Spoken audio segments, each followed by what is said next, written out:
Space, the final frontier. Space Station Ashland sits on the edge of Federation space with its companion ship, the USS Dalamis Christian. The space around them is full of mystery and strange wonders, where secrets are kept and danger lurks around every corner. The crew of the Dalamis Christian must navigate treacherous waters as they work to protect the Federation. But as they peer into the unknown, they will discover that the line between friend and foe is not always clear. They will be tested like never before and will face challenges that will push them to their limits. Join us on this adventure as we explore the farthest reaches of space and uncover the hidden truths that lie within the shadows. Tabletop Journeys presents Star Trek Preservations.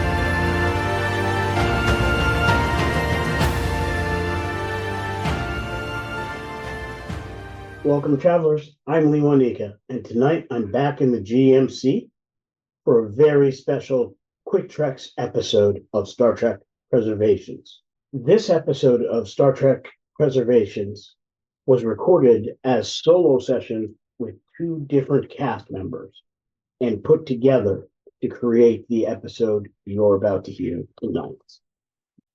Hey everyone, I'm Adam Scaramella, and I portray Oshen Chzylrirh, the Dalamis Christian's Andorian First Officer.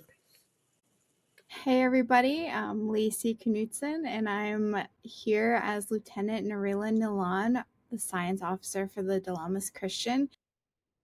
This week's Quick Trek picks up where we left off. Lieutenant Commander Oshen is recording his personal log while awaiting questions from Starfleet intelligence. While sitting within the conference room in the Regional Operations Command Center, located on the secret levels of Aslan Station, Oshen continues to recall the details of the past week. As Oshen's story continues, we will shift our perspective to Lieutenant Neelan, the Dalamis Christian Science Officer, as she takes action based on what her XO has set in motion. Lieutenant Commander Oshen. You are in the hallways, leaving your duty shift or whatever, headed back to your quarters from your office space. Dory is walking past, and she says, "Sir, a moment of your time?" Certainly. And she turns to walk with you. "Sir, I was just informed by Lieutenant Neelan that we were limiting our study time of the subspace micronebula. Apparently, Lieutenant Neelan and the con department worked out a compromise that they wanted to limit their time there and create extra distance. I'm confident I can get our sensors to get us base information, but I was really hoping to be able to use that information to help advance my studies on the impacts of subspace distortions on individual biological protein structures, specifically in relation to its mutagenic effects. We have shielding, so we're protected, but I have some isolated and specific experiments that if we were to spend extra time, I would really be able to make that happen. I spoke with Lieutenant Neelan, and she agreed that would be wonderful, but she said it could wait. And I honestly feel I don't want to lose that time, sir." I understand. Walk with me. Basically, I'll change. I don't know if she was going in the similar direction. She was definitely going opposite direction of you initially, and she half turned to follow your lead. And if you would care to make an insight con roll to recognize what she was doing, or insight from what her posture and her direction. Yeah. All right. So your difficulty is only a 1. In this case, no complication range. Okay. All right. I get 1. Oh, wait, no, I get 2. Got a 9 out of 10, and I needed a 10. Excellent. That throws you an extra momentum. you definitely recognize that she was waiting somewhere to catch you. Yeah, she was looking for me, so yeah. So while she was doing her best to fake like she was going in the opposite direction, she really wasn't. So. All right.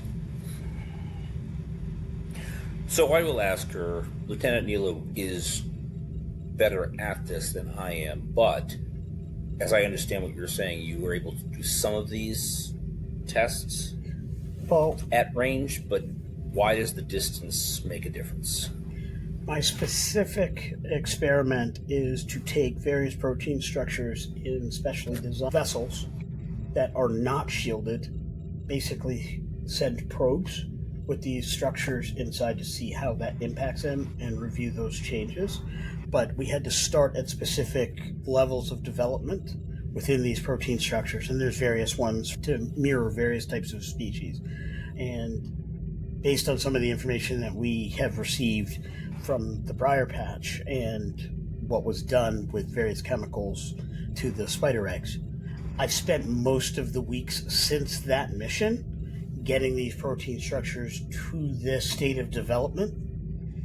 And this particular micronebula is perfect. It's not part of that wave that we're seeing coming from Vector 8647. It is definitely a more naturally occurring subspace variant, and it would allow me, in conjunction with the science staff on the Michael Collins, because they are nearing the source of the wave, they are getting more frequent bombardment.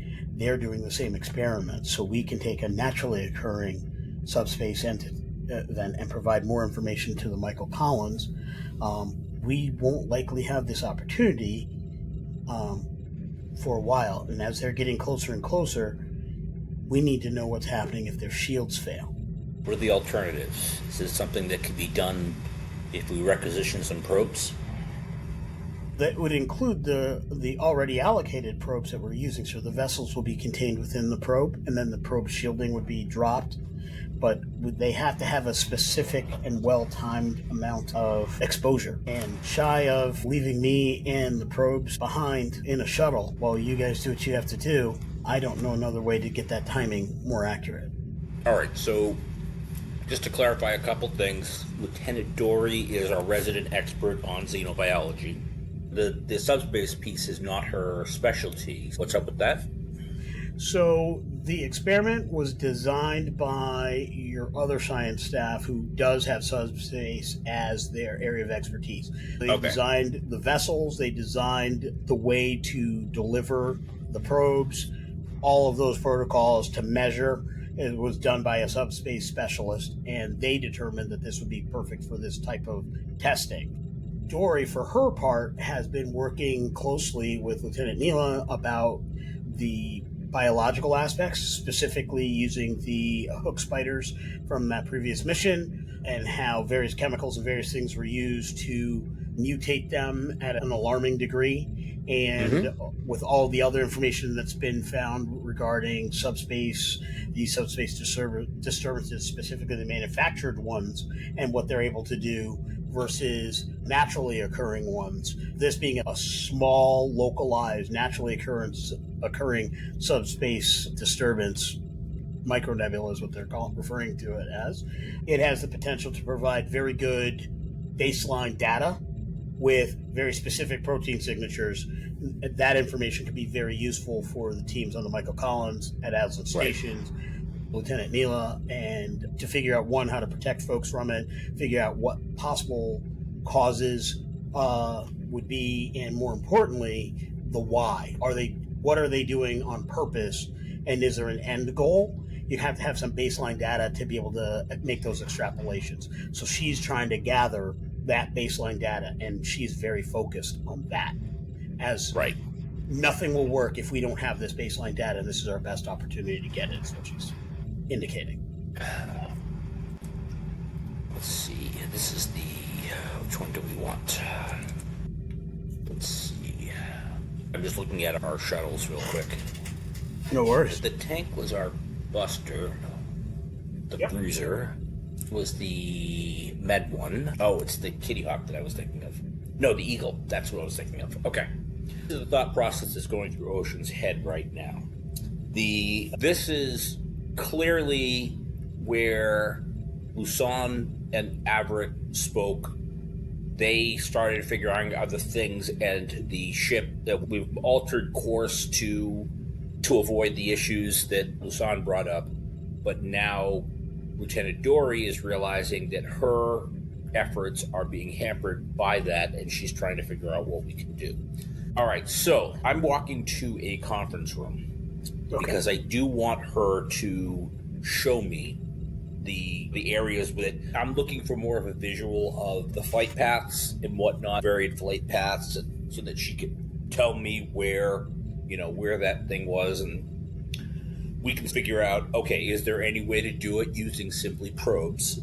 That's the first thought that I'm having. And the second is I'm also fiddling with a pad, and I'm putting together a sort of a proposal to do exactly what she just said, but not sending her by herself, to potentially leverage the Eagle to do this, because it solves a couple problems at once.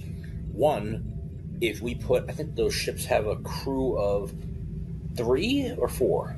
The Eagle is a runabout, so that can have a lot of folks in it. That can easily crew 6 with no discomfort issues, and it can hold more under emergency circumstances. The Kitty Hawk, however, is the smaller version. That's a regular shuttle. That you're probably not going to get more than 3 people comfortably. And that's right. Because that's not good for long-term missions. It solves a couple logistical problems too. We have 30 extra people on board. 6 less is not fixing the gap, but it's definitely lightening the load just a little bit. Sure. I'm looking at crew rosters and figuring out if we were going to do this, who would we send? So. Okay. All right. So you get to a conference room, because Oshen does see the value in the research, because the Michael Collins is directly engaging these things. So. Absolutely. This is going to be a presence science role. It is going to be difficult because she's pretty emotional about this and frustrated that her plans changed. Like part of what's causing her to tick up on this issue is the fact that she had a plan. She knew the flight plan, and then mid-flight, while her experiments were ready to go, everything was moving according to clockwork, a change happened that she wasn't anticipating and she doesn't necessarily agree with. So she's being a little bit overly emotional about it. But and I'll give you a roll about this factor, there's something else going on, because even if all of that were true in and of itself, this is out of character for her level of, I asked my boss, said no, we talked about it, we're good. For her to go over her boss's head, there's something else at play that you're not getting. Yeah. And so you're going to get her presentation depending on what she rolls and how that comes out. That may make your role easier or harder. I am going to be attempting to guide her in the. Because I'm looking for this to be less of a presentation and more of a. I want her to discuss this with me as opposed to present it with me. Okay. So. She definitely does this as a presentation. She's a scientist. For her, it is, I have an experiment. And so she's basically going through her scientific process, kind of, this is why I'm doing what I'm doing. She will walk through the basic version of why we have to get this data in whatever ways. So for her, this is going to be a 2 challenge, but her complication range is going to be a little higher. 18, 19, 20, and that is because she's emotionally charged about the issue. Now, can I help her because I'm trying to guide her? Yes. And she has 1 success so far. Okay. This would be... if you're just trying to guide her, it could be presence or insight, your choice as far as that approach, but definitely in this case, command. Because it would be more about, Ensign, you're on a tangent, bring it back, kind of thing. Okay. All right, presence and command. And it's just 1 die because I'm helping. Yep. I rolled a 9, which is well under, but not a critical. Okay. So with that success, She presents her case. Her information is valid. She is over-exaggerating the timely nature of it a bit in that the Michael Collins needs this. They don't need it immediately. As long as all operations go according to plan at Aslan Station, they can get back before this nebula thing is not in an advantageous position. So if things go according to plan and you could, the DC doesn't get a different mission, you could always come back and try this a little bit later. And she could hold her experiment until then. She is very charged about it has to be now and later won't work. And that's the part that doesn't quite make sense to you. Okay. So I will ask her to, let's focus on that piece. Why is it important this week as opposed to in a month? Or whatever the 2 time frames we're talking about are. It would be about a month. And she's, I don't want to waste any more time, sir. We've lost people. We've lost lives. Can I be candid, sir? Yes. Somebody very important to me is on board the Michael Collins. And I have the utmost confidence that Commander Shaw will definitely have his crew's best interest at heart. I don't know this Captain Ireland. And I don't know the Michael Collins. What I do know is I have the ability to provide useful and actionable information in the hands of that crew so that my loved one has a better chance of surviving. These things have been taking away people we collectively care about for decades. I don't want to let this chance go, sir. I'm asking for the ability to do something other than sit on my hands and wait. I am looking at the data. I don't respond to her immediately, but I'm looking through the data. There's never a simple answer, is there? No, sir. All right, here's what we're going to do. I've got a couple ideas floating around that I'm going to look into. What I would like you to do is to consider the Plan B, as I believe they call it. What happens if there's no change? What can we do? Is there a information packet that you can share with the Michael Collins that will assist them in leveraging your experiments on their end? As long as I have the ability to conduct the experiments and complete them, I will be sending the raw data. They will have infinitely more processing power and more scientists on staff to be able to work the data. We will definitely have the data which will inform what we do here, but they will have the raw data from the experiment.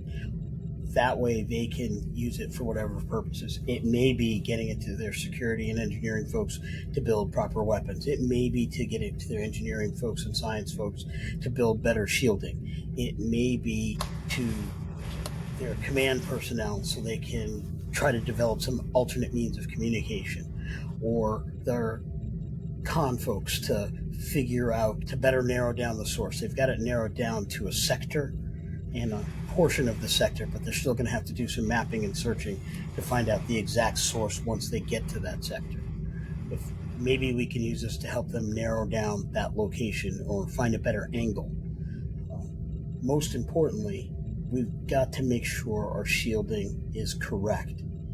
The closer they get to that source, the more powerful those waves are going to be, the more tenuous shielding is going to be necessary. We're very far away, and we know what happens when shielding goes down on this stuff. They're going to be right on the source. We've just got to give them a better way to protect themselves, sir.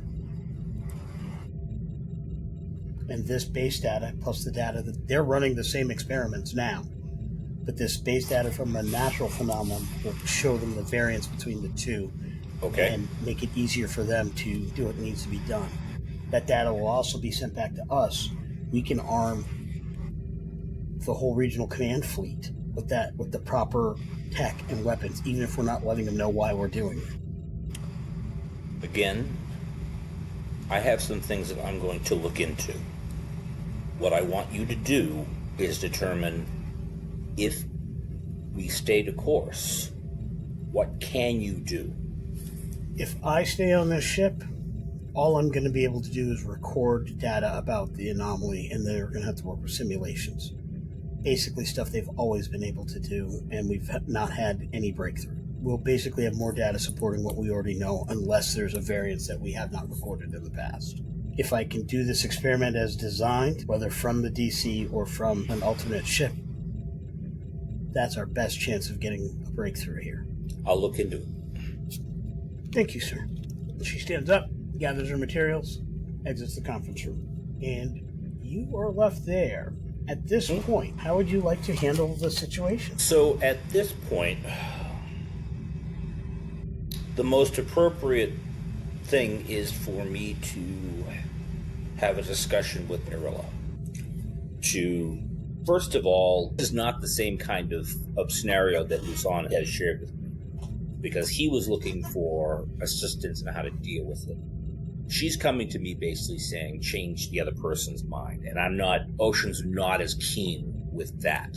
That's not a, I need advice. That's a, I don't like the answer that Dad gave me, so I'm going to go talk to Mom. I am going to share the conversation with Neelan. But I'm also going to suggest that there is value in collecting that information. And I'm going to suggest to Neelan that we put together a small team and request from Commander Tobor that we do drop the Eagle off to do the research and to meet us at Ashland Station. So in that case, we'd be putting together a list of 4 or 6 people, you said? Yes, 6 people. Yep. To go on this expedition. And I will run that by the commander. Okay. So I'm looking for recommendations who you'd want on that team. I would recommend half the team is going to be from science. One other thing that approaches your thought is, and this will come to you from the engineering department, is you do have the Makos and that Starfleet engineer who wants to learn more about Starfleet ships. Yes, so make him the 6th. Once he's assigned, Hawk would definitely approach you and say, if I'm guessing correctly, you're putting together a team and you're only putting one security person there? I'm putting somebody who is familiar with the tactical systems in that particular runabout. It's a science mission, but I get that. You have a suggestion? In my day, a good Mako commanding officer always suggested to his Starfleet officers to take some of us along with. I recognize this is a different time. And so I'm suggesting the exact same thing for a very different reason. If you think, based on the conversations I've had with yourself and Commander Tobor, that we're ever going to be in some kind of uniform again and be useful to this new Federation in this new time, got to start somewhere, doesn't it? Yeah, there's a slight, what passes for a smile from promotion when he's discussing this, yes. And he really likes this idea. Hawk have... Because humans don't hide emotions, right? He has a grin like, okay, he has found purchase on the mountain he's trying to climb, and he's making progress. And he says, simply put, I don't know if the way we did things is the way you do things, and I get the impression it's not. But I would rather learn it from the people who got us out under the worst possible circumstances than bureaucrats in an office in the planet we left to go save the galaxy. You're out here. This ship is doing it. Teach my command squad while you've got us before they take us away. Show us everything you're allowed to show us. So when we have the opportunity to prove that we're still valuable and we're still valid, we've got the right tools to win that fight too. You've already got the engineer that was with us at the beginning. That's a Starfleet guy.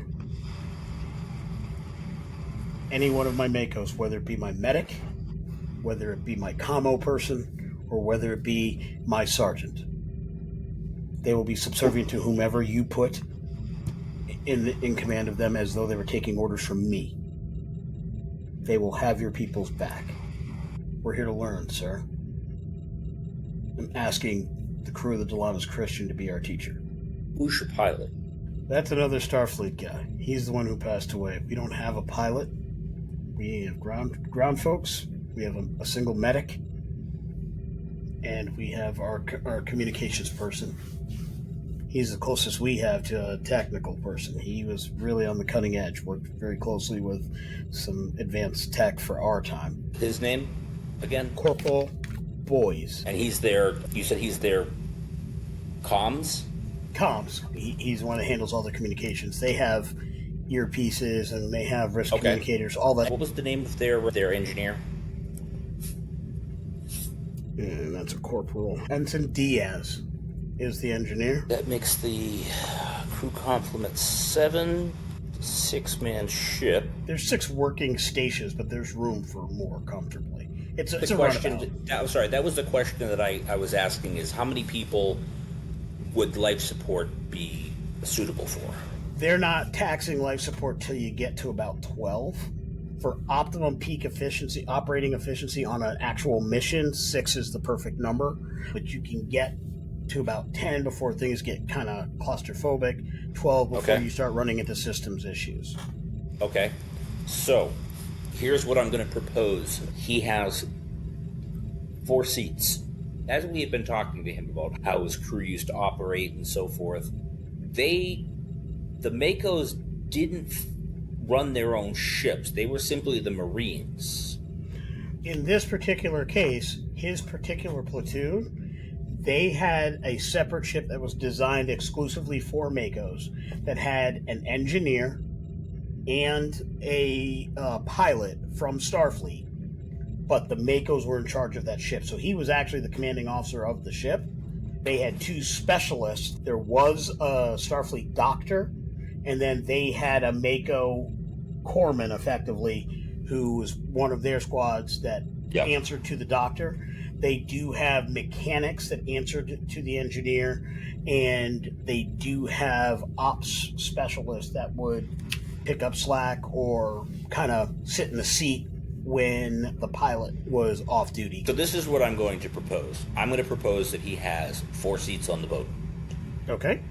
The engineer, Ensign Diaz, and Corporal Boyers seem like the right approach. I'm going to let him know that this is entirely a survey and scanning mission. Don't send somebody twitchy, but send people that are going to be, that they want to learn how the ship works and so forth. Because we can basically have the comms operator and the tactical person show them the ropes. Okay. So he will send Boys, Diaz, he'll send their medic, and he'll send his sergeant, and they will answer to your leadership command signal to make sure that they are responsible for picking that up. He likes having the medic there in case anything goes south. You don't have to rely on computer stuff. He's heard you have computers to do that. He absolutely clearly indicates that's poppycock. He does not like the idea of trusting some Erstad's DVD on first aid in a medical situation. So he's happy to send his medic, and he figures it'll be a good time for them to sit with any of your recorded information and kind of pick up and learn more while they're in transit, so they can use it as book learning time. It's going to be Ensign Cabell on comms, Ensign Bridget Sigmund on as tactical, Lieutenant Junior Grade Duncan Vellerick for an engineer, obviously Lieutenant Dory, 2 people of Lacey's choice. Two people from science, and then the 4 Makos. When you're about finished, Hawk stands up, shakes your hand, and he says, "I've said it before. I'll say it again, and I'll keep saying it. I'm glad it was you and your crew that found us. I get the impression that this could have gone very differently with a different kind of crew." That is always possible. And the way that he says that, I'm assuming that he can pick up on the fact that Yeah, as much as I definitely agree with him, he can tell that I am recognizing there's more level to that than than I think he realizes. The scene fades. In the science lab in Lieutenant Neelan's office, where she gets a quick message sent to her from Lieutenant Commander Oshen. So Lieutenant Neelan gets a message, and from the XO, it's marked urgent, non-emergency. Do you open it at this time? As long as there's not anything that says super confidential, don't open it around anyone else, I will open it when I receive it. Nothing in this says classified or anything of that nature. It's a brief missive, and it generally expresses Oshen's thoughts that, one, he has no intention of superseding your authority in your command in any way, and he's actually quite frustrated that this issue has come to his attention, but it is important enough that he does need and seeks your opinions and judgments, and he is giving you final decision as far as how this proceeds.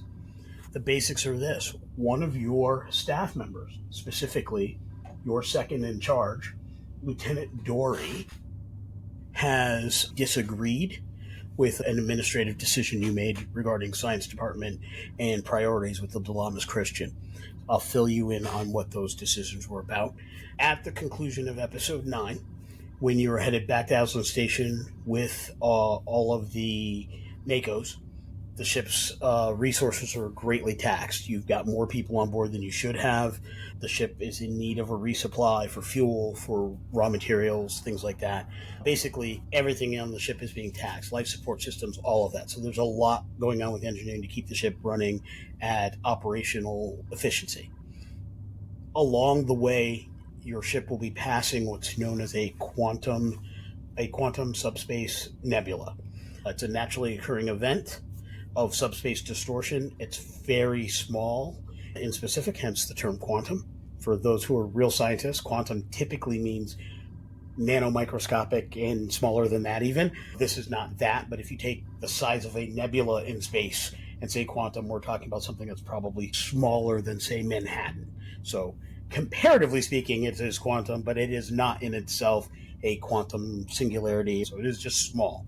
But it is big enough to create smaller radiating waves of this distortion, and it is naturally occurring as opposed to caused. Specifically, Lieutenant Dory had, with the assistance of other members of your science team, has devised certain experiments to including information you've been researching and the things that were done to the hook spider eggs in an effort to see how naturally occurring subspace distortions impact various protein strains, because that would be a baseline so we can tell what these manufacturer distortions or these manufacturer manipulations can do. So if you know what the baseline is, you can then judge what things are being done to them, the strength of those things, potentially how to protect from them or block valuable research that should and needs to be done. This nebula is not expected to last long, a month or so at most. And so this is scientific opportunities. Like, you're passing in the area, the actual original flight path goes right near it, and that.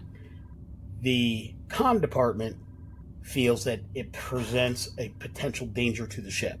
While they have shielding, while they have all these things with all resources on a knife's edge, they feel that continuing this course would be detrimental to the ship. If anything went wrong, it could have unforeseen circumstances. So the con department is arguing for going around it and being away from it. Your scientists had been arguing to study it because we may not have this opportunity. The compromise was go near it at a distance so you can do some of the experiment, but not all of the experiment, to gather some data, but you wouldn't be able to get, hopefully, enough data to be able to do simulations, not close enough where you could put the ship in any kind of harm. So the compromise decision that was agreed to between department heads, Dory vehemently didn't like that decision. She was actually quite vocal with you about not liking that decision. She went to the XO over your head in an attempt to get him to reverse your decision. So Oshen doesn't like it. He's not happy about it. She did offer, however, an option that she never voiced to you. And so he wanted to propose that to you to see what your thoughts were.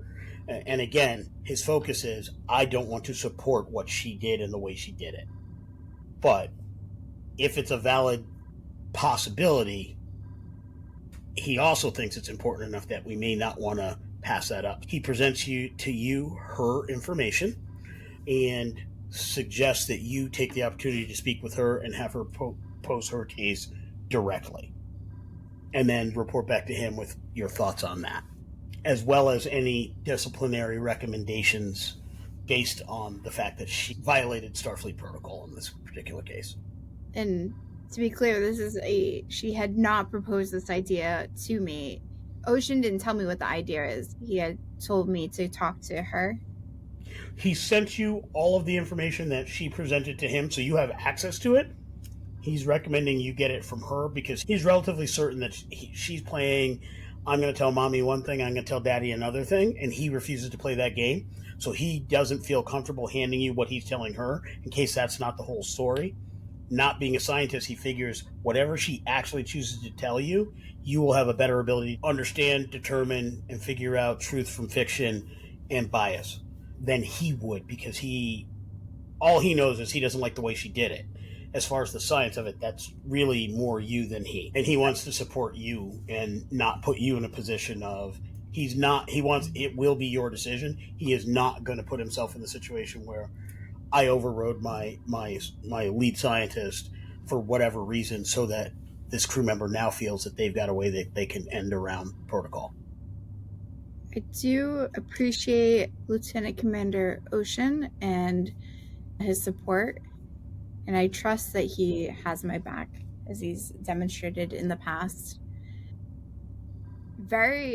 Definitely a little shook, doesn't like having the authority tested a little bit, but I will go talk to Lieutenant Dory and get to the bottom of this. Sounds good. All right. Now, are you going to go to her workstation? Are you going to call her into your office? How do you want to play that? I'm going to call her into my office. Excellent. By doing so, we're going to give your position of authority and the situation itself a trait +1 potency.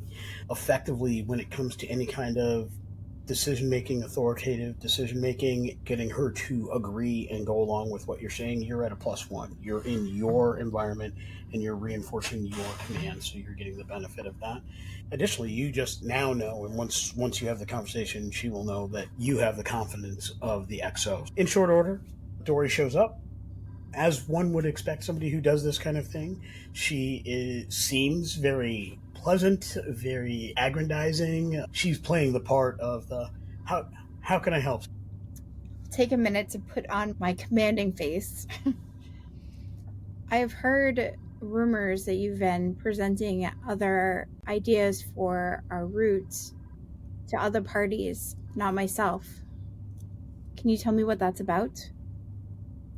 Our experiments, we've been working on them for a while, and we may not have the opportunity to do this again, so I merely suggested that maybe there might be other ways to make sure we get to conduct our experiments.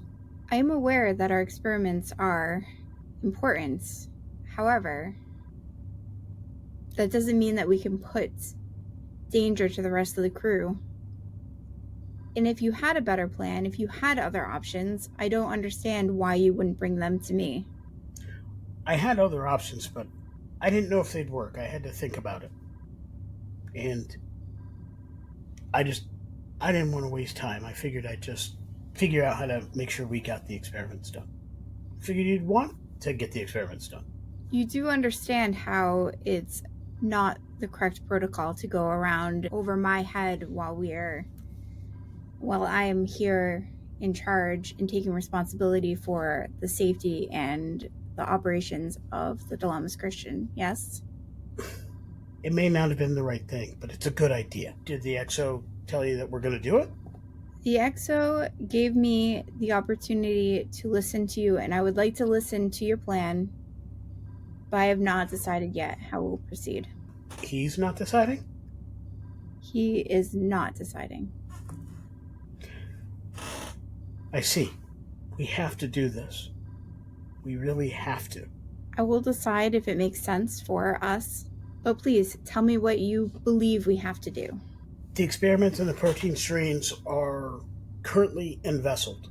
They are approaching the precise maturity levels that we need them to be to set the baseline for the research that we're conducting. On our current course, we can get them to the micronebula at the right time to get the correct amount of exposure to view that. We simply have to launch the probes with the containment vessels and then reacquire the probes and get back to and assess the data. That was always the plan. We were just going to do that from the Dilemmas Christian. I suggested that if for some reason they couldn't be bothered to do the right thing and have the Dilemmas Christian do it, that maybe we could take one of the specialized shuttles and maybe I could and just do the experiments myself. The XO squarely shot that down, and he said he would think on it, and he mentioned something about if you were on board, that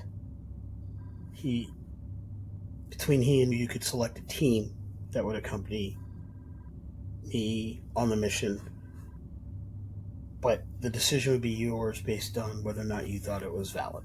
That is an interesting proposal. Have you thought through what risks you believe could be involved in that plan? I really haven't. I was very focused on the research. We have to do this. We can't miss this opportunity. People's lives are at stake, and I'm willing to take that risk regardless.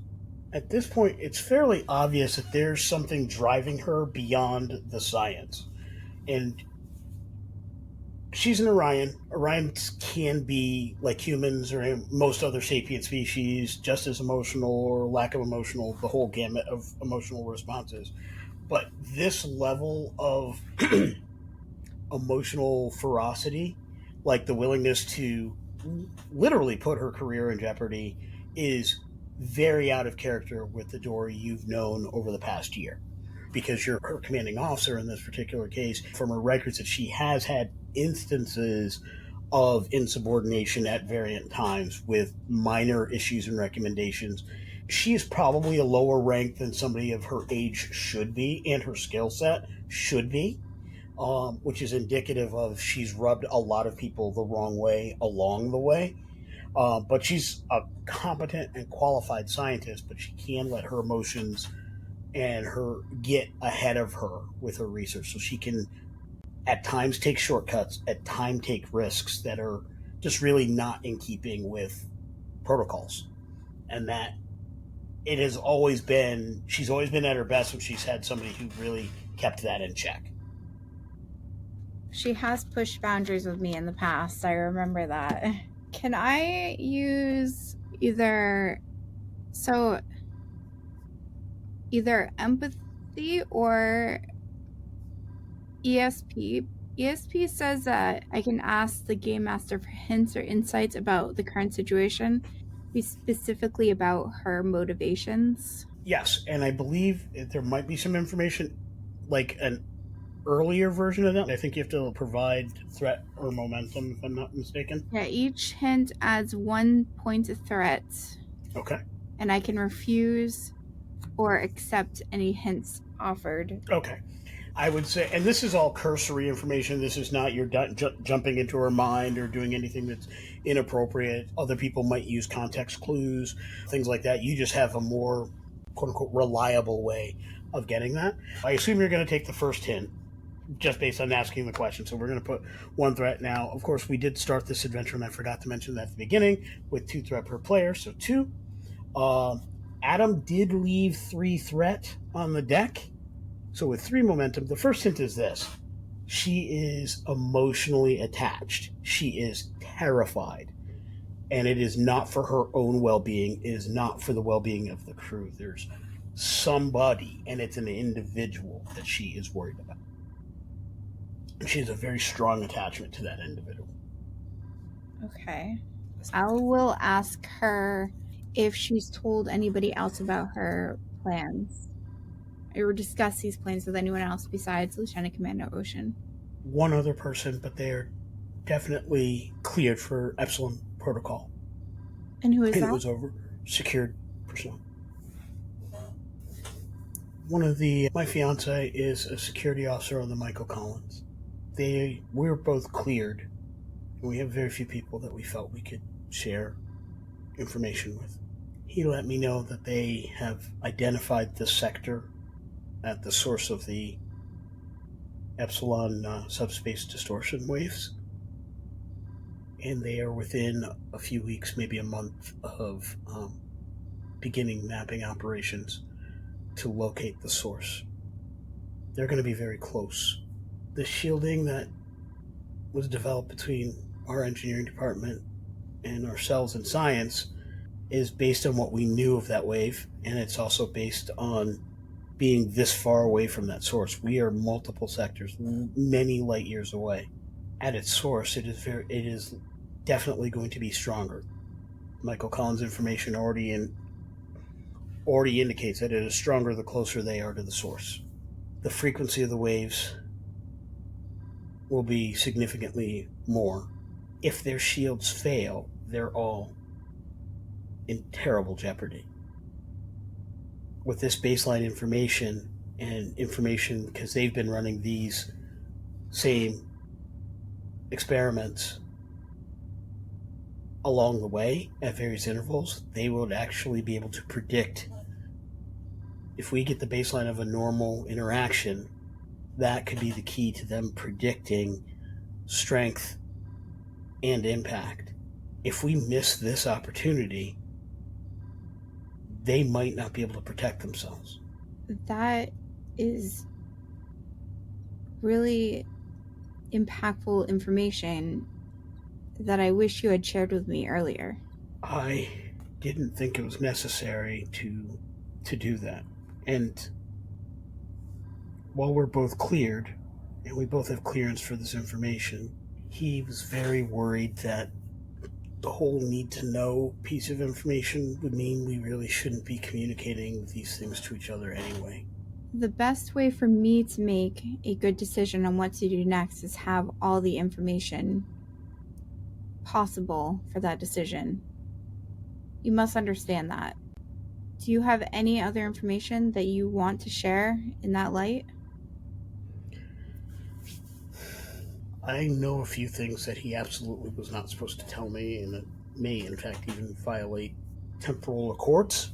Apparently, some of the species Epsilon gained the ability to go back in time, and they successfully reached Earth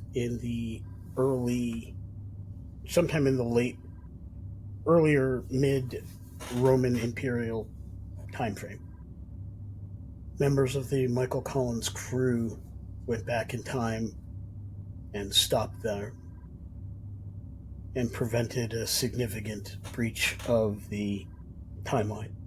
However, in the process of doing so, they had to apply some modern medicinal techniques to protect a chronologically significant individual, to include the introduction of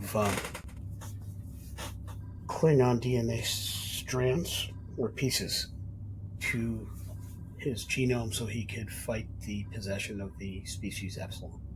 I don't understand all of the details, but from what he told me, their doctor said that a part of that DNA strand exists in modern humans, and they traced its origins to around that time frame, and they are operating under the impression that had they not done this, humans would have been infinitely and more permanently susceptible to species Epsilon possession, and that they were preserving the timelines by making it so humans had the ability to recover if these things were successfully removed.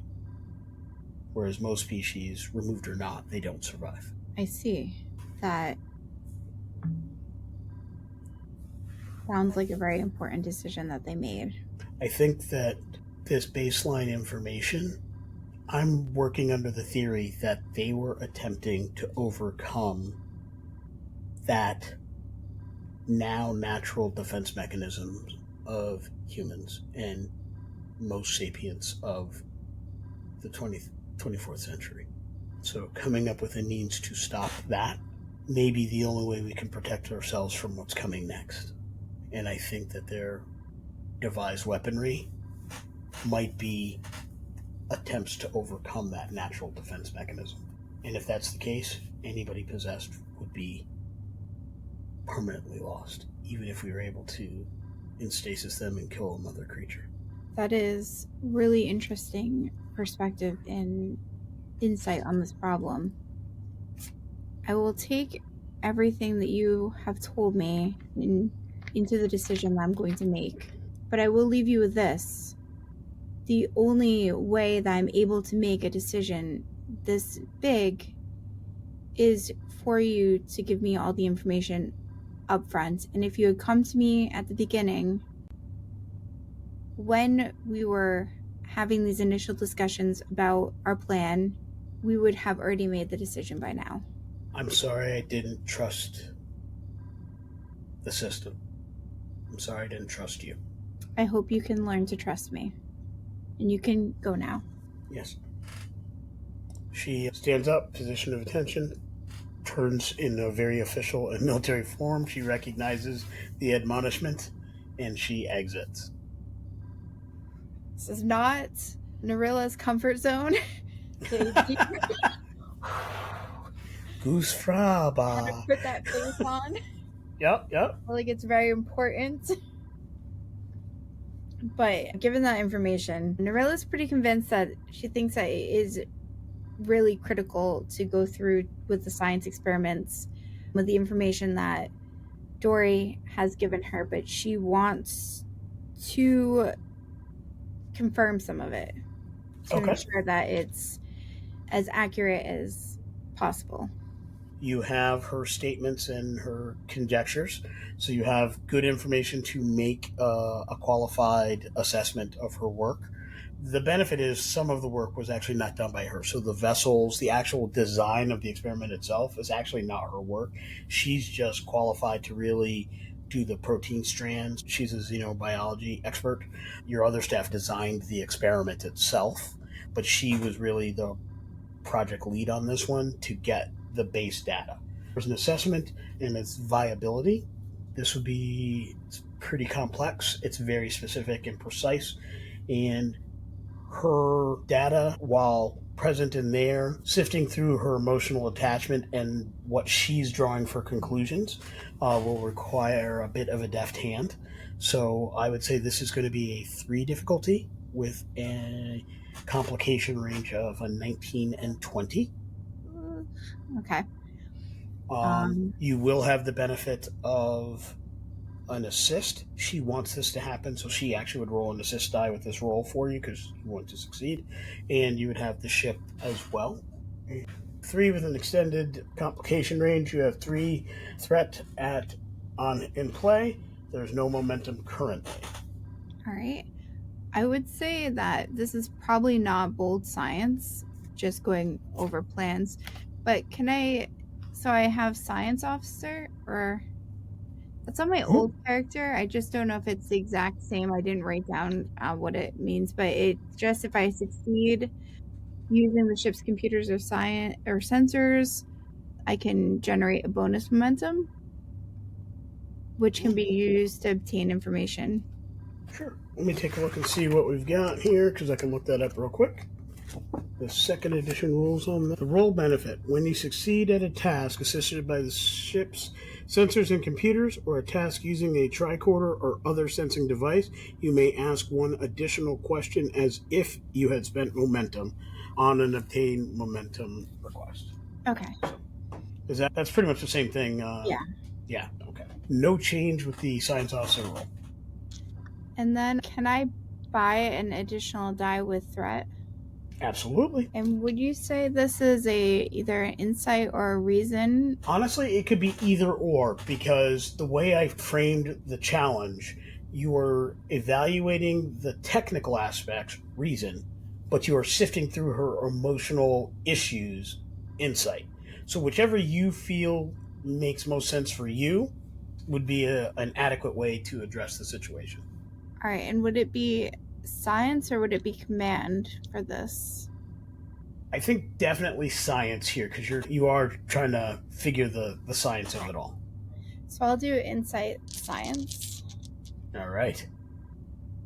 And I got a 1, so that's good. Yeah, that counts as 2. I got a 13, which passes, and then I also got an 18. Is that in the complication, or was it 19, 20? It was 19 and 20 for the complication range. So you've got the 2. Dory will assist. She scores a 2. That is, I believe, within her focus range. Yes, that is within her focus range. You had 3 successes. She adds 2 successes. That's 5 total successes. And the ship will roll 1, and the ship will not succeed. But also not a complication. Good. So you've got 5 total successes. You had 3. That gives you 2 momentum. Sweet. And you have determined that her assessment is accurate. Okay. As far as the results. Once you have that data, what you're going to be able to do is determine, 1, if it's possible to create additional or stronger defenses. 2, you'll also be able to predict how strong the wave will be and what its effects will be at variant ranges, and whether or not any defenses will work the closer you get. So basically you have all the questions, you have all the formulas. This is literally the key to unlock the ability to do anything within that. From a game mechanic standpoint, successfully concluding this experiment would reduce any challenge in this avenue of research and engineering by 3. Okay. So this could be very significant if successful. So given that, I do think that is the plan that we should go through. I do think that Dory will need some light reprimand and retraining in being an officer in the Starfleet. Sounds good. At this stage, because what I did from a game mechanics GM to player, because Adam was insistent that entirely your decision, because neither of us wanted to role play your character's decision, I actually presented 2 or 3 possible outcomes of this part of it. And so he came up with contingencies on what he would do in either of those outcomes. This was the one he was hoping for, which is cool as a player. So in that situation, when you report that to Oshen, he will say that the runabout in question can have up to about 10 folks. His plan is to make sure there's a good team there. He has selected some of the folks on that team, which I'll go over with you. But he did say the science members of that team would definitely be up to you to select. So, leading the actual science mission and only the experiment, not the mission as a whole, would be Lieutenant Dory. Effectively because it's her experiment, she knows what she's doing. There needs to be 2 science team members, your choice who they would be. He has picked Ensign Cavall to be the shuttle pilot. He has picked Lieutenant J.G. Duncan Valeric as the ops engineering member of the team. He has picked Ensign Bridget Sigmund as a security officer for the team because he has determined that it's important to give the Makos a good look at Starfleet operations in the 24th century. He has set aside 4 seats for a small Mako contingent to accompany the mission. Specifically, Sergeant Adriana Cameron will be the Makos team lead, and basically they are subservient to whomever's in charge of the overall mission. Not the science mission, but the overall mission. They have the Starfleet engineer who came from the past with the Makos, Ensign Diaz. They have the Makos communications expert, Corporal Boyes, and the Makos medic, Corporal Santini. All right. So I need to choose 2 science officers. Is that true? That is correct. I've never had to choose crew members to go on a mission before. But I think that probably sending Lieutenant Conan Devone and Lee Pazak. Got it. Because Lieutenant Dory is in charge of the experiment, the actual mission lead is also your decision.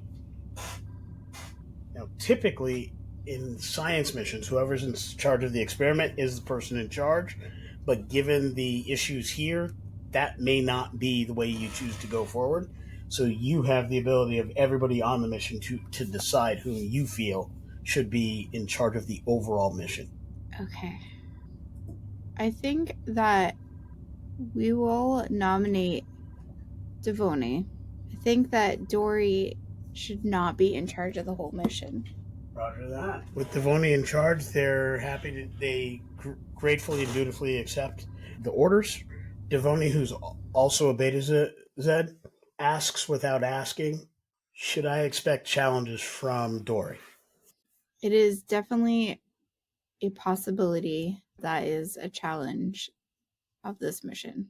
Understood. But you have my full backing for how you handle that. I know this is going to be important. At what point does the needs of the mission outweigh risks or to the crew? Minimize risks to the best of your ability to the crew. Understood.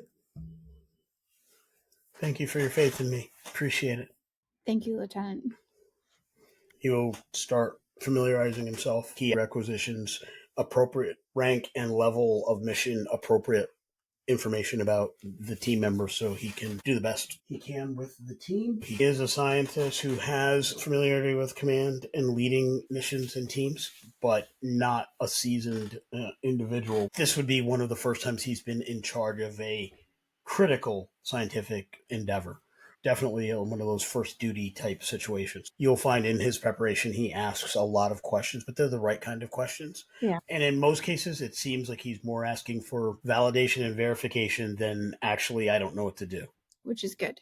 But that mission will happen. So as this closes, the Eagle launches with its team. Those individuals will not be present in the upcoming episodes because they will be on that separate mission with the micronebula.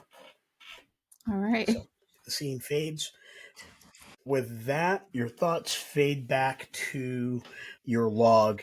And as you look up from your log recording device that you have, you see the door unlock and it's about to open. And you're reflecting on the fact that in the last week, after all of this year's missions, coming into this situation where you're about to be interrogated for God knows what at the point you're sitting here and closing this log, just in the last week, you've learned quite a bit more about your crew and their drive and their motivations. And if you were to have one statement just before the door was leaving that you wanted to end your log with, now that you've remembered all of these events that took place, how would you like to close that log? This could have gone a lot differently with a different crew. The door opens, people come in, the scene fades to black as this remembrance folds back into the scene that we concluded during last week's episode. Thank you everyone for joining us tonight. I hope that this minor amount of retconning was fun and enjoyable and full with some surprises that you weren't expecting.